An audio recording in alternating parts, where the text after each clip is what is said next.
कहते हैं कि दिल्ली की सियासत में जब तक पत्ता ना हिले तब तक सब शांत दिखता है, लेकिन जब पर्दे के पीछे मुलाकातों का दौर शुरू हो जाए तो समझ लीजिए कि कोई बहुत बड़ा तूफान आने वाला है।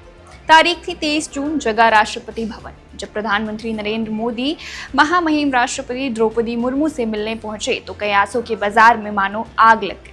जी हाँ, अगले 48 से 72 घंटों के भीतर यानी इसी 29 या 30 जून को मोदी सरकार के तीसरे कार्यकाल का सबसे बड़ा फेरबदल होने जा रहा है। किसकी कुर्सी बचेगी, किसका पत्ता कटेगा और किन नए चेहरों की लॉटरी लगने वाली है, आज हम इस इनसाइड स्टोरी की एक एक परत आपके सामने खोलेंगे। बने रहिए हमारे साथ, क्योंकि सत्ता के इस नए समीकरण की पूरी कुंडली आज आपको यही मिलेगी। इस पूरी कहानी की शुरुआत अचानक नहीं हुई, इसके पीछे एक पुख्ता स्क्रिप्ट लिखी जा चुकी है। इस फेरबदल की सबसे पहली और बड़ी चिंगारी सुलगी 23 जून को, जब केंद्रीय राज्य मंत्री जॉर्ज कुरियन ने अपने पद से इस्तीफा दे दिया। जॉर्ज कुरियन, जो केरल भाजपा का एक बड़ा ईसाई चेहरा है और मोदी सरकार 3.0 में अल्पसंख्यक मामलों और मत्स्य पालन जैसे मंत्रालय को संभाल रहे थे, 24 जून को उनका मध्य प्रदेश से राज्यसभा का कार्यकाल समाप्त हो गया। संवैधानिक नियम कहता है कि अगर आप संसद के सदस्य नहीं हैं तो आप मंत्री नहीं रह सकते। भाजपा ने उन्हें दोबारा राज्यसभा नहीं भेजा, जिसके बाद उन्हें इस्तीफा देना पड़ा। लेकिन कहानी सिर्फ जॉर्ज कुरियन तक सीमित नहीं है। नजरें पंजाब के बड़े नेता और केंद्रीय मंत्री रवनीत सिंह बिट्टू पर भी टिकी है। उन्हें भी दोबारा राज्यसभा नहीं भेजा गया है। तो क्या बिट्टू को पंजाब संगठन में कोई बड़ी जिम्मेदारी मिलने वाली है? यही नहीं, भाजपा का एक अटूट नियम है, 1 मैन 1 पोस्ट, यानी एक व्यक्ति एक पद।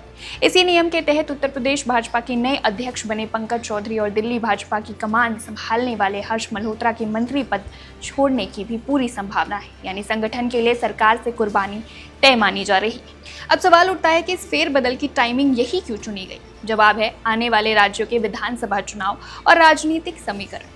सबसे पहले बात करते हैं देश के सबसे बड़े सूबे उत्तर प्रदेश की। यूपी में आने वाले समय में चुनावी बिसात बिछने वाली है। हालिया राजनीतिक झटकों के बाद बीजेपी यूपी की जनता को एक बड़ा संदेश देना चाहती है। खबर है कि इस फेरबदल में उत्तर प्रदेश का प्रतिनिधित्व और मजबूत किया जाएगा, ताकि सामाजिक और क्षेत्रीय संतुलन को भी साधा जा सके। वहीं नजरें पश्चिम बंगाल पर भी है। बंगाल से किसी दमदार और नए चेहरे को मोदी कैबिनेट में एंट्री मिल सकती है। इसके अलावा पंजाब में पैर पसारने की कोशिश कर रही बीजेपी वहां के समीकरणों को साधेगी तो महाराष्ट्र में सहयोगी दलों यानी कि एनडीए के साथ मिलकर सीटों का नया ताना बाना बुना जाएगा। लेकिन इसी बीच एक बड़ा सवाल 2 वरिष्ठ मंत्रियों पर भी है। केंद्रीय मंत्री हरदीप सिंह पुरी और बीएल वर्मा का राज्यसभा कार्यकाल इसी साल नवंबर में खत्म हो रहा है। क्या इन्हें दोबारा मौका मिलेगा या इनकी जगह कोई नया चेहरा आएगा? इस पर भी सस्पेंस गहराया हुआ है। इस फेरबदल का आधार सिर्फ राजनीति नहीं है। प्रधानमंत्री नरेंद्र मोदी ने पिछले दिनों खुद सभी मंत्रियों के कामकाज की बारीकी से समीक्षा की।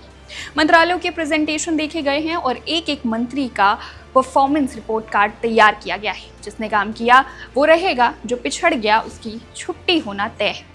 इसके साथ ही बीजेपी की वो अनौपचारिक परंपरा भी इस बार लागू हो सकती है जो 75 वर्ष से अधिक उम्र वाले नेताओं को लेकर है।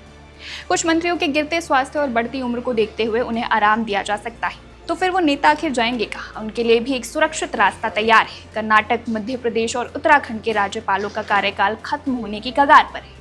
उत्तर प्रदेश के राज्यपाल का कार्यकाल भी पूरा हो चुका है। चर्चा है कि जो मंत्री कैबिनेट से बाहर होंगे उन्हें कई राज्यों में राज्यपाल या फिर विदेशों में राजदूत बनाकर भेजा जा सकता है। यानी किसी को नाराज नहीं किया जाएगा, बल्कि सम्मानजनक विदाई दी जाएगी। बीजेपी के राष्ट्रीय अध्यक्ष नितिन नवीन इस समय संगठन के विस्तार और अपनी नई टीम को लेकर दिन रात मंथन कर रहे हैं। सहयोगी दलों की उम्मीदों को पूरा करना और अपनी पार्टी के परफॉर्मेंस को बनाए रखना, ये पीएम मोदी के लिए किसी टेढ़ी खीर से कम नहीं है। लेकिन इतिहास गवाह है, पीएम मोदी जब भी कोई फैसला लेते हैं तो वो चौंकाने वाला ही होता है। तो 29 या 30 जून को दिल्ली के गलियारों से क्या बड़ी खबर आने वाली है? कौन बनेगा इस नए मंत्रिमंडल का सिकंदर और किसका कटेगा पत्ता? सस्पेंस की घड़ी टिक टिक कर आगे बढ़ रही है। लेकिन इस फेरबदल के बाद क्या मोदी सरकार 3.0 का ये नया रूप विपक्ष के चक्रव्यूह को भेद पाएगा? और क्या उत्तर प्रदेश जैसे राज्यों में बीजेपी अपनी खोई हुई जमीन वापस पा सकेगी? इस महाफेरबदल की हर एक लाइव अपडेट, मंत्रियों की पूरी लिस्ट और शपथ ग्रहण की हर एक तस्वीर सबसे पहले आपको वन इंडिया पहुंचाएगा। Subscribe to One India and never miss an update. Download the One India app now.